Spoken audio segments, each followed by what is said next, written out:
Good morning student. कल हम पढ़ रहे थे अध्याय 4 नियोजन, और नियोजन के बारे में मैंने कल आपका इसका नियोजन का आशय बताया और नियोजन का अर्थ बताया। नियोजन से संबंधित परिभाषाएं भी आपको मैंने बताई, ठीक है। और उसके बाद अब आ जाता है नियोजन के लक्षण या विशेषता या नियोजन की प्रकृति, characters of features of planning of nature of planning, ठीक है। तो सबसे पहले पॉइंट में आता है निर्धारित उद्देश्य तथा लक्ष्य का होना। देखिएगा, नियोजन अगर हम कर रहे हैं तो ऐसी स्थिति पर क्या होती है, एक उद्देश्य का होना बहुत आवश्यक है। देखिए, बिना किसी उद्देश्य के हम नियोजन नहीं कर सकते, लक्ष्य का होना आवश्यक है। और नियोजन जो है प्रबंध की प्रथम कार्य को माना जाता है। नियोजन का कार्य जो है निश्चित उद्देश्य एवं लक्ष्य की पूर्ति के लिए किया जाता है, और इन्हीं लक्ष्य व उद्देश्य को ध्यान में रख करके योजनाएं बनाई जाती है। दूसरा पॉइंट आता है भविष्योन्मुखी या पूर्वानुमान। देखिएगा, भविष्योन्मुखी या पूर्वानुमान क्या चीज़ है, तो ऐसी दशा में आपको मैं बता दूं, यह नियोजन का सार तत्व है, ठीक है। और नियोजन के लिए पूर्वानुमान करना या फिर बोले कि भविष्य के बारे में चिंतन आवश्यक है, ठीक है। और पूर्वानुमान जो है अल्पकालीन या दीर्घकालीन या सामान्य विशिष्ट हो सकता है। अल्पकालीन यानी छोटे समय के लिए हम नियोजन कर सकते हैं, दीर्घकालीन लंबे समय के लिए, और किसी सामान्य विशिष्ट अगर कार्य के लिए भी हम नियोजन को कर सकते हैं, ठीक है। तो निरंतरता या ऐक्य, तीसरा पॉइंट। फयोल का कहना है कि एक समय में केवल एक ही योजना के क्रियान्वयन की जा सकती है, क्योंकि दो विभिन्न योजनाओं के होने पर दुविधा, भ्रांति तथा अव्यवस्था फैलेगी। हाँ, आवश्यकता पड़ने पर एक ही योजना में कई हिस्सों में विभक्त किया जा सकता है। क्रियाओं में निरंतरता बनाए रखने के लिए प्रथम योजना के बाद दूसरी योजना और तत्पश्चात तीसरी योजना आदि क्रियान्वित की जा सकती है। अर्थात नियोजन एक सतत प्रक्रिया है, मैं कल ही बताया था। मैं फयोल का कहना है कि अगर एक समय में अगर एक ही योजना कर क्रियान्वयन की जाए तो ऐसी स्थिति पर, ऐसी दशा पर हमको सफलता मिलेगी और ऊपर हमको फ़ायदा भी होगा, लाभ भी होगा। लेकिन ऐसी नहीं कि बार बार योजना हम तैयार कर रहे हैं या नियोजन कर रहे हैं, एक कार्य पूरा नहीं हुआ दूसरे को तैयार करें, दूसरा पूरा नहीं हुआ तीसरा, तो ऐसी स्थिति में भ्रांतियाँ फैलेंगी और कोई भी कार्य हमारा सिद्ध नहीं होगा। इसलिए एक पूर्ण हो, उसके बाद दूसरा पूर्ण हो, फिर तीसरा। तो इस प्रकार से हम सतत नियोजन की प्रक्रिया को अपना करके सफलता की चरम सीमा तक पहुंच सकते हैं। सर्वोत्तम विकल्प का चयन, चौथा पॉइंट। तो देखिएगा, नियोजन का यह प्रमुख लक्षण है कि विभिन्न वैकल्पिक क्रियाओं में से सर्वोत्तम क्रिया का चयन किया जाता है। अर्थात वैकल्पिक लक्ष्य, नीतियों, विधियों एवं कार्यक्रमों में सर्वोत्तम का चयन करने पर उपक्रम की सफलता सुनिश्चित रहती है।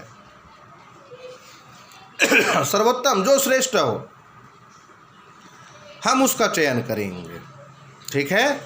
और उसके बाद आ जाता है पांचवा, सर्वव्यापकता। पांचवा पॉइंट है सर्वव्यापकता। अर्थात संगठन या उपक्रम के प्रत्येक स्तर पर नियोजन की ज़रूरत होती है।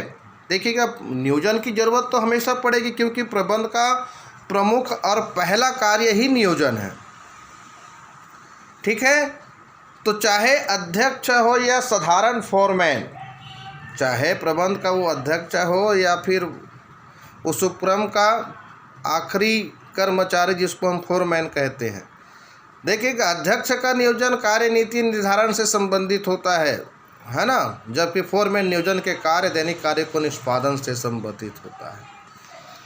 लोचयुक्त प्रक्रिया, फ्लेक्सिबल प्रोसेस, ठीक है। नियोजन भविष्य के लिए किया जाता है और भविष्य में अनिश्चितता रहती है।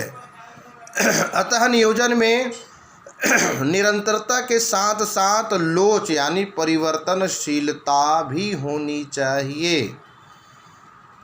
ताकि बदलती हुई परिस्थितियों के अनुरूप आवश्यक बदलाव लाया जा सके। लोचयुक्त प्रक्रिया का अर्थ होता है जैसे कि दूध दही वाला कहीं व्यापार हो रहा है, तो दूध दही वाला व्यापार हो रहा है, इसी दशा में क्या है, बहुत ज़्यादा कहीं अगर गर्मी हुई तो ऐसी स्थिति पर वो पूरे जो दूध होते हैं फट जाएंगे, मौसम के अनुरूप रहेगा ही नहीं।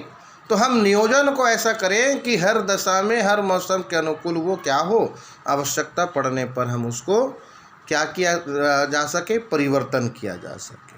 छोटी सी उदाहरण थी। तो एक और चीज़ है पारस्परिक निर्भरता, 7वां पॉइंट है पारस्परिक निर्भरता। तो भिन्न भिन्न विभागों की अलग अलग योजनाएं बनाई जाती, जैसे उत्पादन विभाग की, क्रय विभाग की, वित्त विभाग की, कर्मचारी विभाग की आदि, ये विभागीय योजनाएं। कर्मचारी भी है ना, तो ये विभागीय योजनाएं जो होती हैं उपक्रम की प्रमुख योजना का एक अंग होती है। उदाहरण के स्वरूप में समझ सकते हैं कि अगर विक्रय में कमी होने पर उत्पादन की मात्रा में कटौती करनी होगी, ठीक है और इसके कारण क्रय विभाग द्वारा किए जाने वाले क्रय की मात्रा में भी कम करनी होगी तथा इसका प्रभाव अन्य विभागों की योजनाओं पर भी पड़ेगा। अतः विभिन्न विभागों में समन्वय आवश्यक है, चाहे विभाग बड़ा हो या विभाग छोटा हो, ठीक है। तो इस प्रकार से प्रबंध का ये प्राथमिक कार्य है, मैं आपको बताया था।